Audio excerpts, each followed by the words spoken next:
Now, ahead of Lionel joining us, here's the article I mentioned earlier. I'm going to talk some about this with Lionel coming up. Wealthy donors sided with Democrats in midterms. And I've had Greg Palast on before, who's a big investigative journalist and more of a Democrat, and he will tell you that the Koch brothers actually helped finance Clinton into office. They just play both sides of the spectrum. Democrats act like they are the ultimate secret thing behind anybody that doesn't want to turn their guns in, and that I secretly get money from them. I wish I did. I would announce it. I'd use the money to finance my operation. It wouldn't change one thing I said. If the head of Walmart gave me $1 billion and said, do whatever you want, I'd take it and announce it. I've never been given any outside money, and I wish I was. Sure, no, I'm sick of, like, every little nobody, you know, just claims that as a throwaway line to say, oh, Alex isn't good. He's financed by the Koch brothers. Meanwhile, because I was accused of that so much, I went and researched them and found out over the last 30 years, they've given more money to the Democrats than Republicans. Look it up. I mentioned that because it comes up in this. For as often as Democrats attack the conservative billionaires, Charles and David Koch, for their heavy spending on politics, it's actually the liberal-minded who shelled out the most cash in the just completed midterm elections. If they're not liberals, they want big government to pick winners and losers and give them the government contracts. At least that is among those groups that must disclose what they raise and spend. Among the top 100 individual donors to political groups, more than half primarily to Democrats or their allies. Among groups that funneled more than $100,000 each to allies, the top of the list titled overwhelmingly towards Democrats, a group favoring the GOP doesn't appear until the list number 14. The two biggest super PACs in 2014, Senate Majority PAC and House Majority PAC, both backing Democrats. And it just goes on, yeah. And almost all the big Republican donors.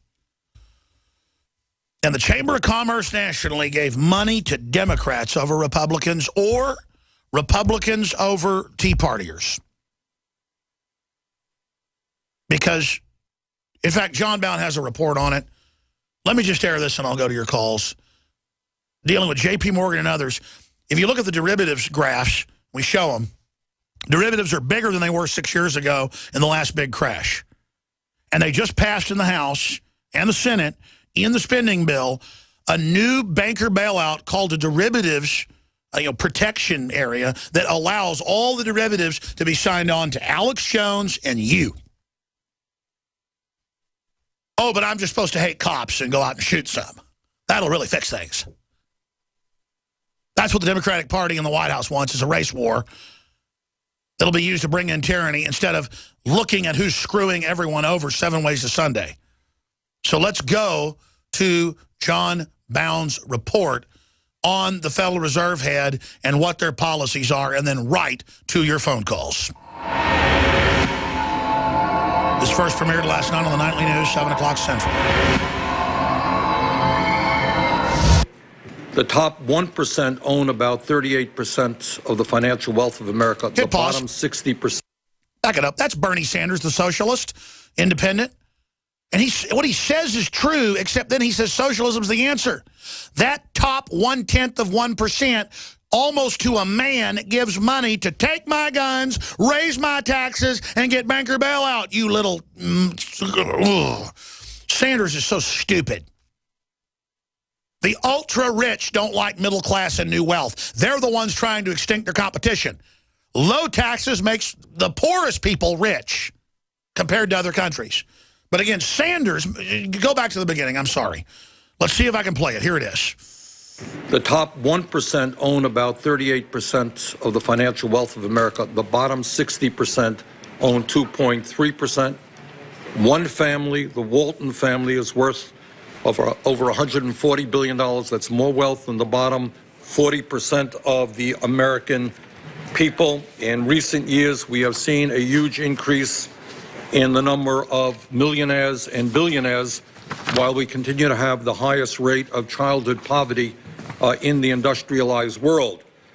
Now, a study which I've just introduced into the record by two professors from Princeton University, Professor Martin Gillens and Northwestern University professor Benjamin Page basically suggest that while historically we have considered our society to be a capitalist democracy, we may now have entered into a phase where we are an oligarchic form of society. Hit pause.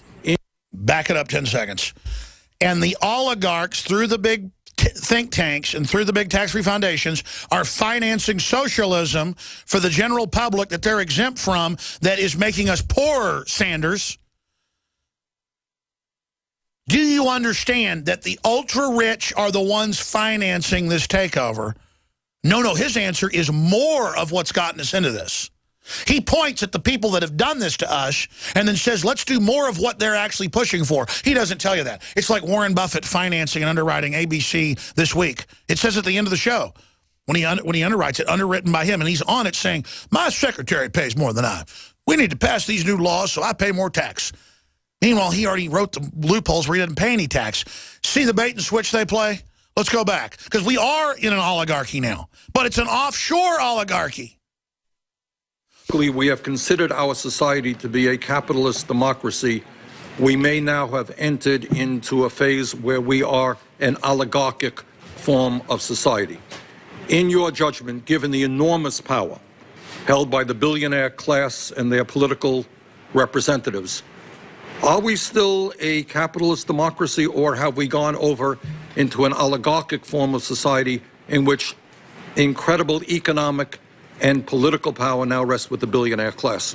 I don't know what to call our system or how to, I prefer not to give labels, but there's no question that we've had to trend toward growing inequality. I think the point that the professors are making. And they show our protest, the Federal Reserve. This is the head of the Federal Reserve talking about inequality, and then later how she wants to fix it when they're the ones running the policies, creating the inequality. It's like if you don't like Nazis, you go to Hitler and you say, you know, and Hitler goes, man, I'm real sorry about the Nazis. We'll deal with them. Let's go back to Yellen.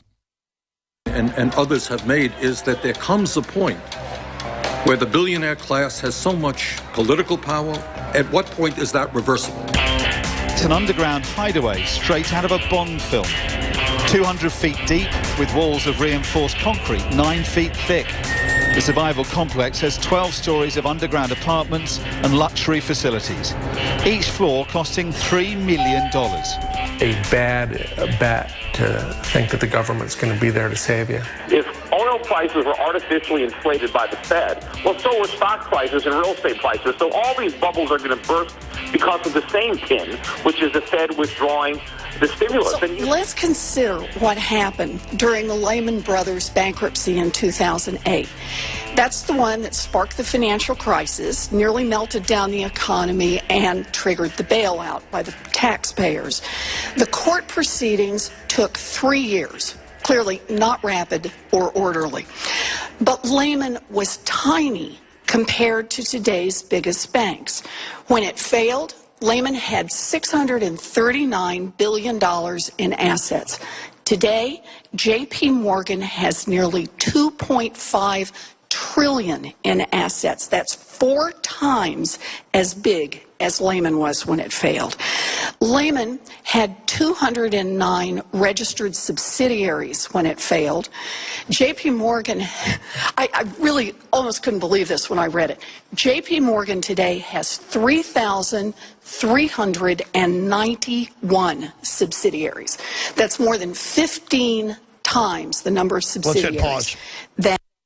And they gave, if memory serves, look it up, 43% more to Barack Obama than they did to Mitt Romney. You can look that up. I mean, you can look up. Banks gave basically 2-to-1 to the Democrats in that election, and in most others. So here is the creature. Oh, I love the poor. Oh, big, conning everyone. Let's go back to it and then to your phone calls. Subsidiaries that Lehman had when it failed. Miss 3 Warren. years to resolve Lehman. Now, J.P. Morgan has filed resolution plans in each of the last 3 years, and the Fed hasn't rejected any of them as not credible. Given our recent experience with the bankruptcy of Lehman Brothers, Can you honestly say that J.P. Morgan could be resolved in a rapid and orderly fashion as described in its plans with no threats to the economy and no need for a taxpayer bailout? In fact, the firms have now submitted a third round of plans. I'm sorry, Chairman. I'm just a little bit confused.